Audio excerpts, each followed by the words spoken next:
Grandfather must have lost his wits. Ellen was sure her grandfather had lost his wits when she saw him slip into the dark kitchen and lock the door with a big key. Without giving his usual cheery greeting, he tiptoed to the window and pinned the heavy curtains together with a knitting needle. "Don't want anyone peeping in this morning," he said to Ellen's mother, who was making bread on a table by the fireplace. Lights from a small fire on the hearth darted about the big old kitchen. From the dark corner where she sat brushing her hair, Ellen could see light glimmering on a tiny silver box he carried in his hand. "Is the loaf ready now?" Grandfather whispered to her mother. Mother's white cap fluttered up and down, but she did not speak. Very carefully she patted and shaped a small round loaf of bread. "Well, then, let us go ahead," Grandfather said as he gingerly placed the silver box on top of the lump of dough. Ellen stared at the tiny box. It was his favorite silver snuff box. She was too surprised to speak when she saw him press the snuff box into the dough, smooth over the hole that he had made and dust off his hands. His round face had a wide, impish smile. "No one will find it there," he said gleefully. He stepped back and cocked his head to one side. "Bake it crisp and brown, Abby, with a good strong crust. It has a long way to travel." "You're quite sure no one will find it, Father?" Mother sounded frightened. "No, don't worry, Abby. No one will find it." He patted her shoulder and gave her a kiss. Ellen saw that he was wearing the white wig with the turned-up tail that he always wore when he went to the tavern. Underneath his blue wool coat he wore a long waistcoat with brass buttons down the front. He was short, buttons marched down his waistcoat in an outward curve. He never wore these clothes when he worked in his barber shop. Ellen was so puzzled she had to speak up. "Whatever are you planning to do, Grandfather?" Quickly, her grandfather spun around and peered into the deep shadows of the old kitchen. He gave a sharp cry that made her jump up. "I thought you had gone to the corner pump, Ellie." Ellie curtsied. I was just about to make the bed, but I'll leave now, Grandfather." She picked up her red cloak and pulled the hood over her long brown hair. Grandfather stepped across the room and grasped her by the shoulders. "Don't ever speak of what you have seen, Ellen Toliver," he warned in a gruff voice she had never heard him use before. He was usually so friendly and cheerful, even in the early morning, even when the British officers were around. But now his twinkling blue eyes looked as hard as points of steel. Ellen was so startled she dropped her cloak. "But I was just wondering—" "Stop. You are no longer a blabbing child," he said sharply. "About this you must never talk. Do you hear, Ellen Toliver?" Ellen nodded. Grandfather wasn't acting like himself at all.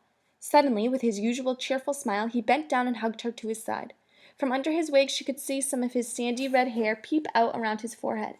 "I must have alarmed you, Ellie, and I am sorry," he said as he kissed her cheek. "But this is something of concern to me, very great concern, and only your mother knows about it, no one else. But now that the three of us know, the three of us must keep it secret." Ellen nodded. She wasn't sure just what the secret was, but she certainly would not talk about it. "Shh." Mother took off her white cap and pushed back a curl that fell across her forehead, leaving a smudge of flour on her brown hair. She cocked her head and listened for a noise upstairs. "Shh. No telling who might be awake up there."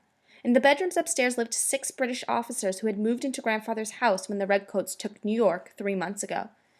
Ellen disliked those officers, always sniffling snuff up their proud noses and sneezing daintily into white kerchiefs when they weren't striding about giving orders. She hated the way they ordered Mother to bring tea and biscuits to them every morning. But still, they were the masters of the house now. Ellen and her mother curtsied whenever they saw them and stepped out of their way politely. "Just pay those redcoats no mind," her grandfather had told them. Sometimes, in the evenings, he would mimic them. He'd take a pinch of snuff from his snuff-box, and with his little finger crooked, he'd put it on the back of his hand and sniff. Then he'd sneeze and sneeze. He'd put his nose in the air very haughtily and dance about the room, flipping up the tails of his coat. The redcoat minuet, he called the dance. "Come and dance the minuet, dear lady." Ellen would pick up her skirts and dance with him, holding her hands high, pointing her toes, and tossing her head as if she were a Tory lady wearing a big white wig. When they finished the minuet, they'd whirl about the room until they fell back laughing in their chairs to catch their breath. It was fun to do silly things with Grandfather. Ellen's father had never played like this. He had been very serious. Sometimes Mother would dance too, pretending a wooden spoon was an ivory fan. It was good to see her laugh after all these months of worry. Now, in the early morning half-light, Mother pointed up to the ceiling. "Be very quiet," she warned. "Someone may be awake up there and hear us talk about the bread. We must be very cautious." They stood still and listened. Ellen shivered at the sound of the wind howling over the rooftops, but she heard no stirring of the redcoats upstairs. "Lazy lobster backs," grumbled Grandfather. "They're still abed up there. They spent their evenings in the taverns and sleep until noon." Grandfather always got up early, and he thought everyone else should too. For years and years, Grandfather Van Horn had been a barber and a wig maker in the town of New York. Nowadays, his shop in the front part of the house was filled with British officers who came to have him shave their chins or powder their hair or dress their wigs. The British officers liked the cheerful little Dutchman. Ellen watched her grandfather take the wooden bucket from the hearth and look inside. She knew well enough what he would say. "What a lug-a-bed you are, Ellen. You haven't gone out to the pump yet." She picked up her red cloak from the floor. "It's because—" "Don't you like snowing mornings, eh?" he teased her. "I may be a stubborn Dutchman, but you know I like the bucket full of water first thing in the morning. Sometimes you're so late I can't wash my face until 7 o'clock. "I'll save water for you to wash your face, Father," Mother said hastily. "Ellen is just slow to get started in the mornings. I know how she feels." "Slow?" cried Grandfather. "She's like a turtle. It seems to take her an hour to come back from the pump. I used to buy water from the drayman, but I thought it was good for Ellen to go out. She stays indoors too much." Mother's eyes were anxious. Her face was so thin now it made her eyes look huge. "I hope you'll excuse her, Father," she began slowly, as she tightened the knot of brown hair at her neck. "She's not used to this town yet. Living quiet as we always did in our little village. We've been here scarce a month, and it takes time to get used to different ways."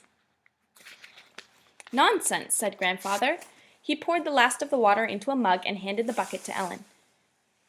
Perhaps she should tell him why she was late every day. She knew he would think it was not very important, but it was important. To her it was. "I'm late because of the tough Dicey at the pump," she said. "What's a Dicey?" asked Grandfather. "Dicey's a girl. Everyone is afraid of her. She says she's going to wring my neck, and I think she means it, too." "Is that the way she talks to you, Ellen?" Mother asked. Whenever Ellen thought of Dicey, she could almost hear her rowdy laughter.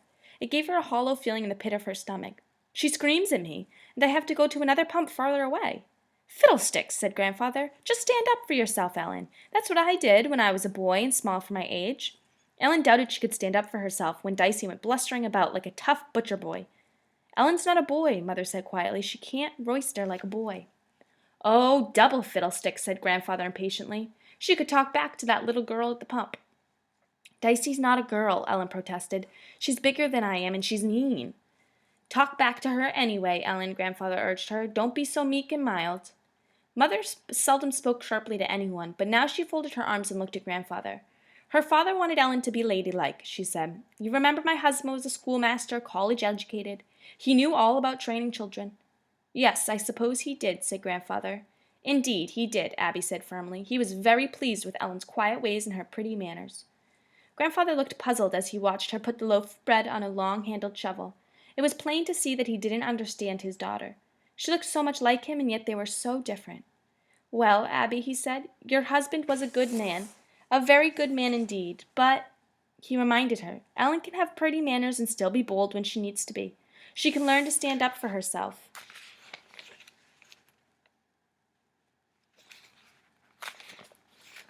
"Not like a boy," Ellen repeated her mother's words. "You know I can't fight back like a boy." "You don't have to fight back with your fists," said Grandfather impatiently. "Use your brains, Ellen. You're a smart girl. Bluff her. Stare her down. Get your friends to join you and chase away the bully." "I just don't see how I could do that," Ellen said. Her big brother Ezra often said to her, "Don't be so scared, Ellie. Just talk back to people. You're too polite or timid or something." Ezra was like a carefree boy with auburn hair and a wide smile like Grandfather's. He'd talk back to anyone, even the captain of the village militia. "Well," said Grandfather, "you're a smart girl. You'll think of a way." Now that the oven at the back of the fireplace was hot, Mother raked out the coals and slid in 2 long loaves of bread. She took a last look at the mysterious round one before slipping it in 2. Grandfather unlocked the kitchen door and went into his shop at the front of the house. The tail of his wig turned up jauntily as he straightened his coat and picked up his cane. "Why in the world did Grandfather put his snuff-box in that loaf of bread?" Ellen whispered. "Best not to ask any questions, Ellen," Mother said. Grandfather came back to the door of the kitchen and winked at Ellen. "Just go and stand up to that Dicey," he urged her. "You have more of your grandfather's spirit than you think, Ellen. And now, Abby, I'm going to the tavern for breakfast, and to hear the news. I'll be back when the bread is baked." He glanced up the little square clock that hung on the wall of his shop with his pendulum swinging slowly back and forth. You remember the shop is closed for the day, he reminded her. I've given my shaver a holiday. The young man, Alexander, who lived in the attic and who helped grandfather in the shop while he learned to be a barber, had gone off last night to visit his family. Grandfather gave Ellen a big smile. That girl Dicey sounds like a bully, he said. She'll be back down if you just stand up for yourself. Ellen wasn't so sure of that. It may have been true when grandfather was a boy, but she knew it wouldn't work now, with a tough girl like Dicey.